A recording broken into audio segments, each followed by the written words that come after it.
Si así es, después de tanto al fin hago otro video, y justamente era uno que por ciertos problemas técnicos no había podido subir sino hasta ahora. El caso, honestamente incluso yo creía que esto iba a ser más largo, pero me topé con la sorpresa de que en realidad no tanto. O sea, sí hay más cosas que se pueden sacar, pero en esencia son exactamente lo mismo. En el caso, es como hablar de manga por manga, sobre cómo adaptan justamente esto, y no me refiero a mangas convencionales, sino a los que ustedes ya saben, pajeros. A lo largo de la historia, las súcubos han representado uno de los arquetipos más persistentes del deseo prohibido en la imaginación occidental. Su figura, enraizada en la tradición demonológica medieval, ha atravesado los siglos transformándose y con ello adquiriendo o quitando ciertas cualidades. Sin embargo, en su trayecto hacia la cultura popular contemporánea, su esencia simbólica ha sido profundamente erosionada, reducida muchas veces a una caricatura sexualizada, desprovista de todo su trasfondo alegórico o psicológico. En la Edad Media, bajo la lente teológica de autores como Tomás de Aquino y de monólogos como Nicolás Remy y Sinistrari, las súcubos eran vistas como entidades infernales que atentaban contra la virtud masculina. No eran simplemente sexys, eran herramientas del mal, diseñadas para tentar al hombre, robarle la semilla y corromper su alma. Como escribía Sinistrari en The Demonialitate, hay demonios que buscan la unión carnal con los humanos no por placer, sino para llevar a cabo los fines de Satanás. En este contexto, el súcubo funcionaba como metáfora del miedo a la sexualidad femenina, del deseo no controlado, y su atractivo no era solo físico, sino también espiritual y simbólico, siendo la mujer como portadora de conocimiento prohibido, como agente del caos. Durante los siglos XVIII y XIX, la literatura romántica y gótica suavizó el perfil monstruoso del súcubo, dotándola de una dimensión más trágica o incluso ambigua. En obras como Carmilla de Sheridan Le Fanu, la súcubo/vampiresa es presentada como una figura de deseo lésbico, cargada de misterio y muerte. Este giro literario incorporó elementos psicológicos, donde el deseo ya no solo condena. En el siglo XX, autores como Charles Williams y Tanis Lee reinterpretan a las súcubos dentro del marco del psicoanálisis, el feminismo y el existencialismo. La figura demoníaca se convierte en una extensión del inconsciente, una proyección de la culpa sexual reprimida o una crítica velada a los roles tradicionales de género. La súcubo deja de ser solo un demonio externo, ahora siendo una parte de la propia mente humana. Con la llegada de la cultura de masas, el anime, los videojuegos, el no por de fantasía y otras formas de entretenimiento comercial, la súcubo fue completamente reformulada. Ya no es un símbolo de corrupción espiritual ni una encarnación literaria del deseo inconsciente. Es, simplemente, una figura hipersexualizada con alas de murciélago y lencería apretada.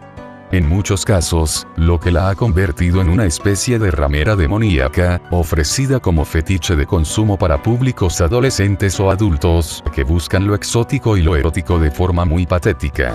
Basta mirar franquicias como Overlord, o miles de doujinshis y novelas ligeras, que reproducen una y otra vez el mismo molde. La súcubo que se enamora del protagonista, que busca energía sexual como excusa para justificar escenas explícitas, y que rara vez conserva algo del aura ominosa o alegórica que la definía en la tradición medieval. A continuación me gustaría presentarles una pequeña línea de tiempo entre cada siglo sobre cómo dicho concepto fue cambiando con cada interpretación de diferentes autores, que bueno, algunos ya fueron mencionados antes, pero por estética del video volveré a repetir para reafirmar lo explicado anteriormente. Tomás de Aquino aborda la cuestión de los demonios en su obra Suma Teológica. Aunque no menciona específicamente a las súcubos, establece que los demonios pueden asumir formas humanas para seducir a los hombres. Nicolás Remy en su obra Demonolatría, describe a los demonios, incluyendo a las súcubos, como seres capaces de asumir formas humanas para seducir a los hombres y engendrar descendencia demoníaca. Pierre de Rostegny, postula que los demonios, ya sean sucubos o incubos, preferían tener relaciones sexuales con hombres casados o mujeres casadas, ya que de ese modo añadían al pecado de la lujuria y el pecado del adulterio. Ludovico Maria Sinistrari, sacerdote franciscano y escritor italiano, publicó De Demonialitate et Incubis et Succubis, una de las obras más influyentes sobre demonología sexual. En ella, describe detalladamente los encuentros sexuales entre demonios y humanos. Por supuesto, siendo algo muy alejado de la idea que muchos tontos tienen actualmente. Sheridan Le Fanu, en su novela Carmilla, presenta a una súcubo vampírica que seduce a una joven mujer, fusionando los mitos de las súcubos con el vampirismo y la erotización de la figura femenina demoníaca. Charles Williams, en su novela Descenso al infierno, explora la relación entre un académico y una mujer que resulta ser un súcubo, abordando temas de deseo, culpa y redención. Richard Matheson, en su relato La imagen de Julie, presenta a una adolescente que es poseída por un súcubo, explorando la influencia demoníaca en la psique humana. Tanith Lee, en su cuento de Demonios, describe a una mujer que seduce a los hombres para drenarles sus emociones, una representación moderna de la súcubo como entidad emocionalmente vampírica.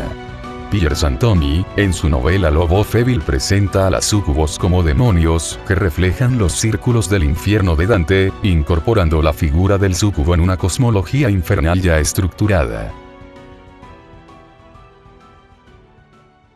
Como añadido, les recuerdo que las formas femeninas que entre comillas adoptaban estos seres para seducir a los humanos no son más que meras proyecciones ilusorias que alteraban los sentidos para así cambiar la perspectiva de la persona en cuestión. Esto llega también a que muchas veces ni siquiera era necesario ello, ya que estos demonios usaban su propio poder para corromper la mente humana, sea de forma inmediata o progresiva. La razón más lógica del por qué esto fue cambiando poco a poco es sencilla, dado que con lo mencionado antes, se le estaría dando a estos seres un estatus de poder muy grande, algo que rozaba incluso lo divino, ya que se deja entender que tienen dominio sobre el hombre a gusto y placer sin que éste pueda hacer nada para resistirse. De ahí fue poco a poco cambiando al hecho de que engañaban los sentidos de los inocentes para aparentar formas más deseables y tentadoras para su víctima. Aún así, a los ojos de un externo, la apariencia de dicho ser, pese a verse más humana, seguía siendo más obvia su falta de una belleza real, pero oscuridad del demonio que, como dije desde un inicio, altera sus sentidos para que éste poco a poco ceda a sus deseos. Y ya luego tenemos que el infierno es el equivalente a un table donde solo se consumen sustancias y hay encuentros carnales sin más. Vaya mente inocente, quisiera decir, pero no lo es, sería más ingenua e ignorante.